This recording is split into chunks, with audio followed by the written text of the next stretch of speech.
Dan pemirsa, kini kita akan langsung menuju ke Istana Kepresidenan Bogor untuk menyaksikan atau mengikuti jalannya konferensi pers yang akan disampaikan oleh Presiden Joko Widodo.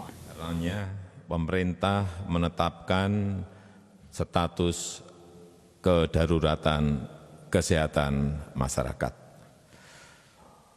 Untuk mengatasi dampak wabah tersebut, saya telah memutuskan dalam rapat kabinet bahwa opsi yang kita pilih adalah pembatasan sosial berskala besar atau PSBB. Sesuai undang-undang, PSBB ini ditetapkan oleh Menteri Kesehatan yang berkoordinasi dengan Kepala Gugus Tugas COVID-19 dan Kepala Daerah. Dasar hukumnya adalah Undang-Undang Nomor 6 Tahun 2018 tentang kekarantinaan kesehatan. Pemerintah juga sudah menerbitkan peraturan pemerintah PP tentang pembatasan sosial berskala besar dan Kepres penetapan kedaruratan kesehatan masyarakat untuk melaksanakan amanat undang-undang tersebut. Dengan terbitnya PP ini semuanya jelas. Para kepala daerah saya minta tidak membuat kebijakan sendiri-sendiri yang tidak terkoordinasi. Semua kebijakan di daerah harus sesuai dengan peraturan, berada dalam koridor undang-undang dan PP serta Kepres tersebut. Polri juga dapat mengambil langkah-langkah penegakan hukum yang terukur dan sesuai undang-undang agar PSBB dapat berlaku secara efektif dan mencapai tujuan mencegah meluasnya wabah.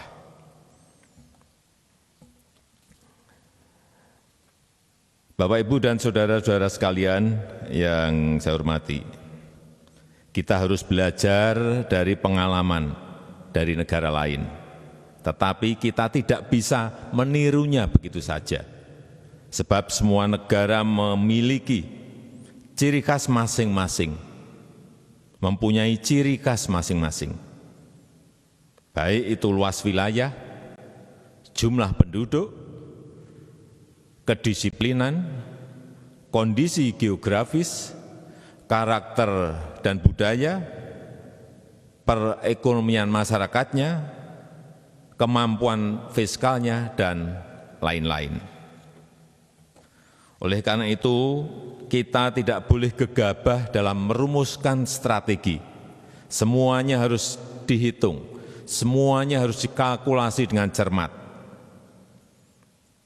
Dan inti kebijakan kita sangat jelas dan tegas. Yang pertama, kesehatan masyarakat adalah yang utama. Oleh sebab itu, kendalikan penyebaran COVID-19 dan obati pasien yang terpapar. Yang kedua, kita siapkan jaring pengaman sosial untuk masyarakat lapisan bawah agar tetap mampu memenuhi kebutuhan pokok dan menjaga daya beli. Ketiga, menjaga dunia usaha, utamanya usaha mikro, usaha kecil, usaha menengah, agar tetap beroperasi dan mampu menjaga penyerapan tenaga kerjanya. Dan pada kesempatan ini saya akan fokus pada penyiapan bantuan untuk masyarakat lapisan bawah. Pertama, tentang PKH. Jumlah keluarga penerima akan ditingkatkan dari 9,2 juta menjadi 10 juta keluarga penerima manfaat. Sedangkan besaran manfaatnya akan dinaikkan 25%. Misalnya, komponen ibu hamil naik dari 2,4 juta rupiah menjadi 3 juta rupiah per tahun. Komponen anak usia dini 3 juta rupiah per tahun. Komponen disabilitas 2,4 juta rupiah per tahun. Dan kebijakan ini efektif mulai April 2020. Kedua, kartu sembako.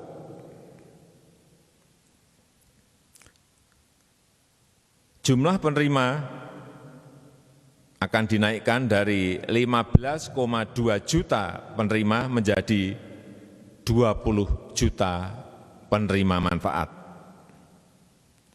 Dan nilainya naik 30% dari Rp150.000 menjadi Rp200.000 dan akan diberikan selama 9 bulan. Yang ketiga, tentang kartu prakerja. Anggaran kartu prakerja dinaikkan dari Rp10 triliun menjadi Rp20 triliun. Jumlah penerima manfaat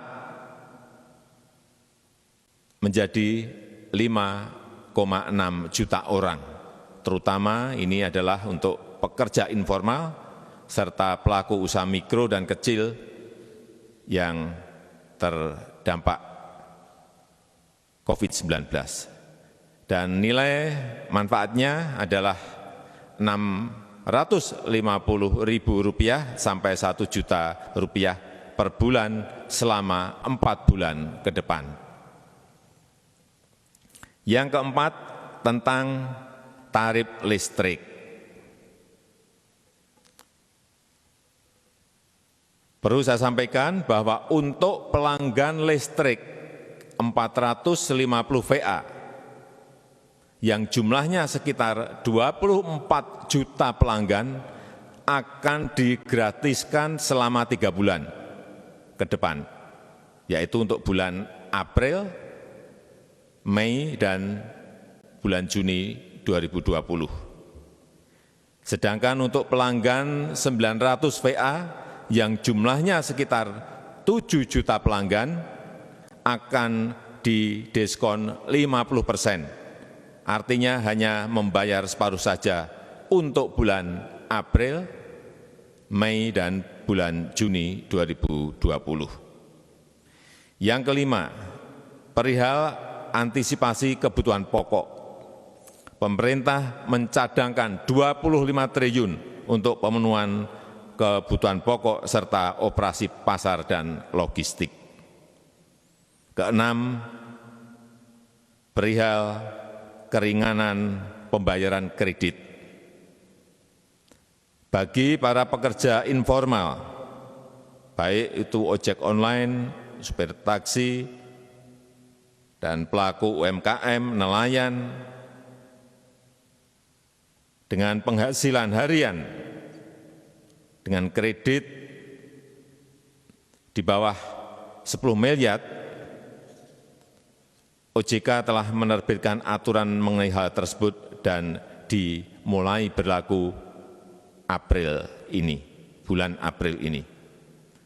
Telah ditetapkan prosedur pengajuannya tanpa harus datang ke bank atau perusahaan leasing, cukup melalui email atau media komunikasi digital seperti WA. Saya rasa itu yang bisa saya sampaikan pada kesempatan yang baik ini.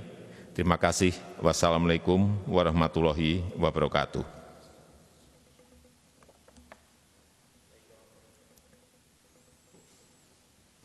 Baik Bapak, selamat sore. Ada beberapa pertanyaan dari wartawan yang sudah masuk. Yang pertama, Ican dari kompas.com. Kebijakan yang Bapak umumkan terkait relaksasi kredit belum jalan di lapangan. Banyak pengemudi ojek online dan taksi yang masih ditagih oleh debt collector. Lalu OJK juga mengakui aturan untuk leasing belum rampung. Apa langkah selanjutnya untuk memastikan kebijakan ini akan berjalan? Sudah saya konfirmasi ke OJK, dimulai bulan April ini sudah efektif. Saya juga telah menerima peraturan otoritas jasa keuangan ini, khusus yang berkaitan dengan kredit tadi. Artinya sekali lagi, bulan April ini sudah bisa berjalan. Baik, berikutnya dari Rafiq Panjaitan dari Media Kumparan. Yang pertama, mengapa memunculkan wacana darurat sipil? Memang seberapa bahaya virus corona ini di Republik Indonesia? Yang kedua, bagaimana teknis pelaksanaan penerapan pembatasan sosial berskala besar atau PSBB? Akankah diatur dalam PP atau Perda dan mulai berlaku kapan? Dan bukankah sekarang sebenarnya sudah PSBB dan kalau berlaku, berlakunya di wilayah mana saja? Ya, semua skenario itu kita siapkan. Dari yang ringan, dari yang moderat, sedang, maupun yang terburuk. Darurat sipil itu kita siapkan apabila memang terjadi keadaan yang abnormal. Sehingga perangkat itu juga harus disiapkan dan kita sampaikan. Tetapi kalau keadaannya seperti sekarang ini ya tentu saja tidak. Kemudian mengenai PSBB, baru saja saya tanda tangani PP-nya dan Kepresnya yang berkaitan dengan itu, dan kita harapkan dari setelah ditandatanganinya PP dan Kepres itu mulai efektif berjalan. Oleh sebab itu, saya berharap agar provinsi, kabupaten, dan kota sesuai dengan undang-undang yang ada, silakan berkoordinasi dengan Ketua Satgas COVID-19 agar semuanya kita memiliki sebuah aturan main yang sama, yaitu Undang-Undang PP dan Kepres yang telah tadi baru saja saya tanda tangani. Baik, cukup Pak. Terima kasih. Selamat sore Pak. Terima kasih.